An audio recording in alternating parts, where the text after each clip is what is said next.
So, guys, I need to talk about AEW, and I really want to say that, Tony Khan really has to accept that Orange Cassidy sucks, and I have no idea why they really try to push him as a professional wrestler because he does a lot of things that are actually really hurting the company. And I've talked about this before that, there are multitudes of reasons for why Orange Cassidy sucks. And I think the big thing that I would say is that he is the wrong character and he doesn't change his character. And what that really means is that, his whole entire gimmick is that he's either too cool to wrestle or he doesn't care about wrestling that seriously, that he's kind of like slothful or lazy. So that's why he does the comedy kicks. That's kind of why, you kind of see him go between being, lackadaisical to really, really serious. And that's just not a good professional wrestler. I think the best example would be is if you watch that episode of The Simpsons where they're going to shut down the school and it's up to Bart Simpson to pass a test, really. Part of what he does is that he's very, very lazy and he doesn't care, but then he ultimately, starts to be motivated. So, that just doesn't work. If you have like a foolish character and and you don't have like a character development or they're actually going to learn to be serious, nobody's ever going to take that seriously.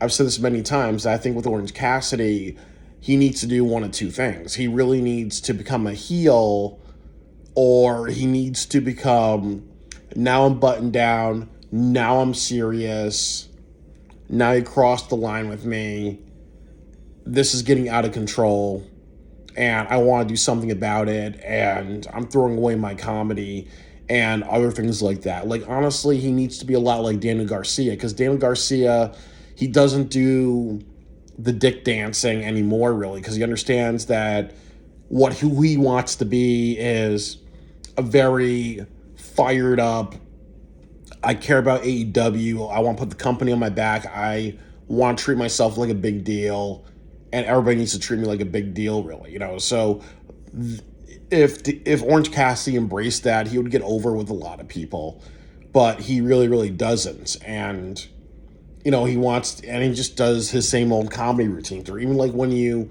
hear him talk, he has a very like lazy and sarcastic type of talk. He still does the comedy kicks, even when there's a go home show.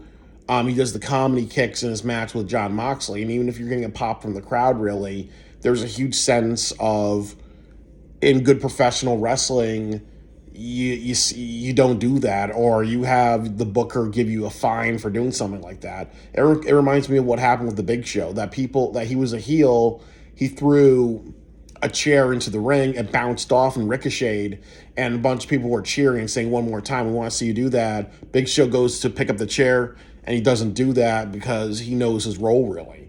So I think that part of it is, the lack of changing a character and the lack of him, wanting to, evolve from this thing, really. The other issue, as I've said before, that Orange Cassidy is not a big man. That's been one of the big issues with AEW, that they've never ever pushed a big man to the AEW championship. Like, the only person that I could say is Samoa Joe, but he really didn't do anything like feats of strength or any powerhouse type of things, really.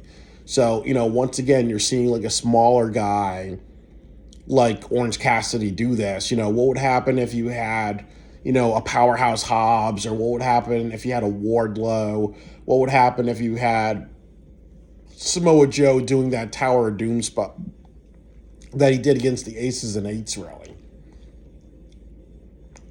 And quite honestly, he doesn't look that believable. Like, if he was working for TNA Wrestling, he would honestly be in the Cruiserweight division. Oh no, the X division. If he was in WWE, he would be on 405 Live, or he may be on NXT, really. But, for this guy to be, competing for a heavyweight title, and you have people like Bobby Lashley, Wardlow, Lance Archer, Brian Cage.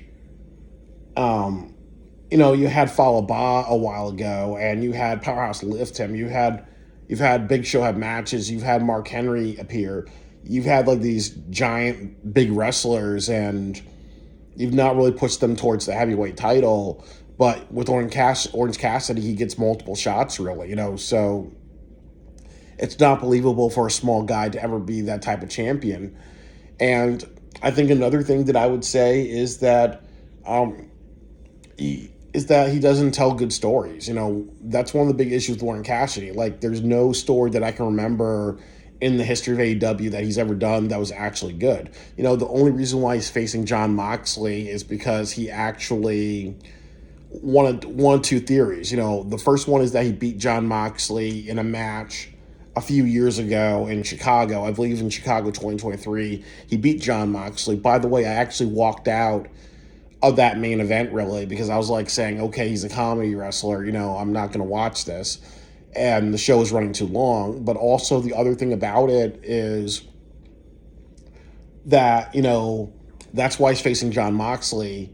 And the other big, and people remember him for that, but people also remember him for the Mimosa match and his feud that he had with Chris Jericho.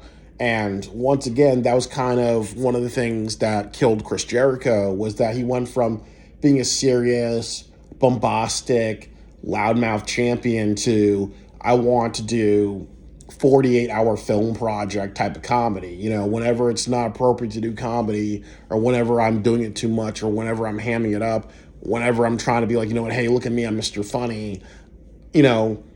One of the things that got Jericho to that point was having the Mimosa match with Orange Cassidy, Orange Cassidy dropping orange juice on him and his group, and then you see one of the members, I think it was either one of the members of the Proud and Powerful, like, slip a bunch of times like a baby deer, really. So he's not done any memorable feuds. So what would happen if you made him a world champion at that moment, or what would happen if you decide to make him turn villain and then he joins the Moxley faction? It's not going to boost ratings. It's not going to be memorable.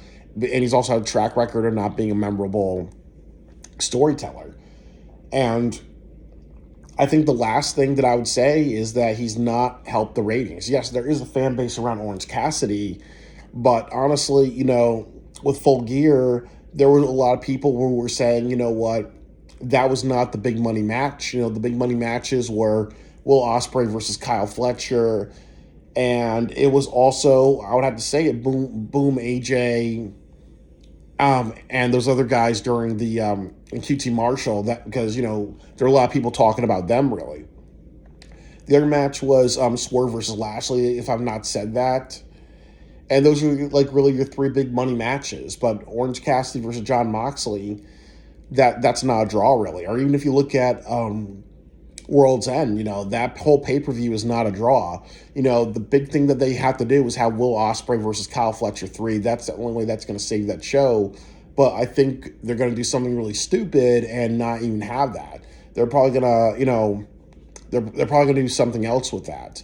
But the point of it is that, like, one of the criticisms of Full Gear, and I'll repeat it again, is Orange Cassidy. The ratings have kind of went way, way down the past couple of months, really.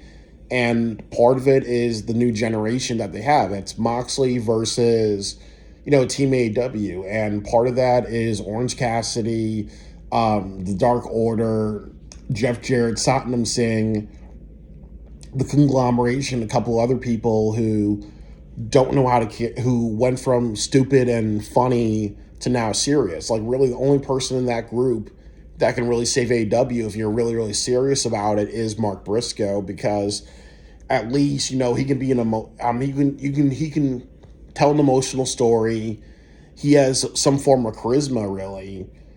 And he's also believable. If he's violent and hardcore, and Moxley's violent and hardcore, imagine if those two guys had, a match with each other for the AEW championship, and Briscoe was talking about what AEW is supposed to represent, blood, sweat, and tears, and doing the right thing, not just, I'm going to take everything over and do what I want to do, really. He makes a more credible champion.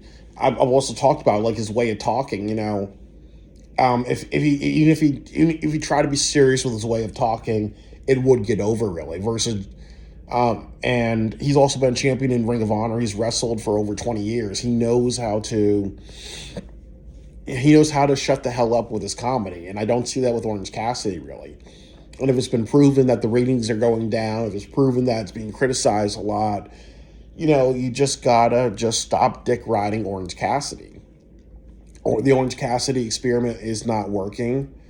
It's never going to work unless you turn him heel and he's part of a reasonable heel group, or if you actually have enough things happen to him where he becomes a man on fire and he's just, like almost like Drew McIntyre, like cold and relentless and being like, now I give a shit. Now nobody fucks with me, type of thing, really. And I think it's a little too late to do that. I think the Moxley thing, it needs to end it needs to end at World's End.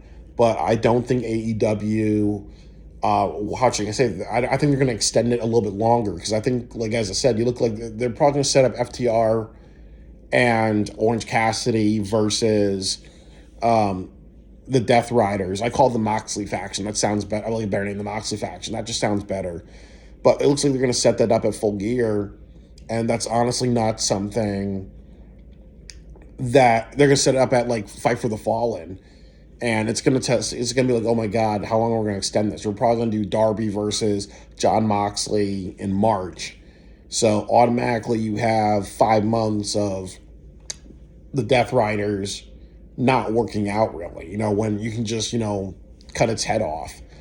Honestly, at World's End, what they should do is have Orange Cassidy, maybe even at the Christmas show, he gets beaten down very badly. He can't compete. You put Darby Allin in his spot, and then you have Darby Allin hit Moxley with a flamethrower and become the AEW champion. And you can even do something where Christian, knocks him out, and then you later reveal that they're in alliance with each other. Then you set up at your Grand Slam show a triple threat match between these guys for AEW. Or you set up a tag team match, Moxley and Christian Cage versus Darby Allin, and I would say, Powerhouse Hobbs or somebody else that you want to make a big deal next year. And then you have that match, and then at Revolution, you have Moxley versus Darby, put the title on Darby, and then you go in a different direction. Or you can even do Moxley and Darby and Bobby Lashley. They become a faction. They help each other, and then then Bobby Lashley betrays him, and then the Hurt Syndicate take over because MVP is a better heel and all that. So it's definitely kind of really unfortunate that I think like Orange Cassidy's getting a push. He's not the right person. AEW really needs to stop doing that. And I don't care if there's backstage politics. I don't care if, there were some promises made to Orange Cassidy. And I just don't care if, he's considered a trooper or if he's respected backstage. It's not working. He sucks. And you know what? Give it to somebody else who can actually do a lot for your company. So Orange Cassidy sucks. Tony Khan needs to stop dick riding him.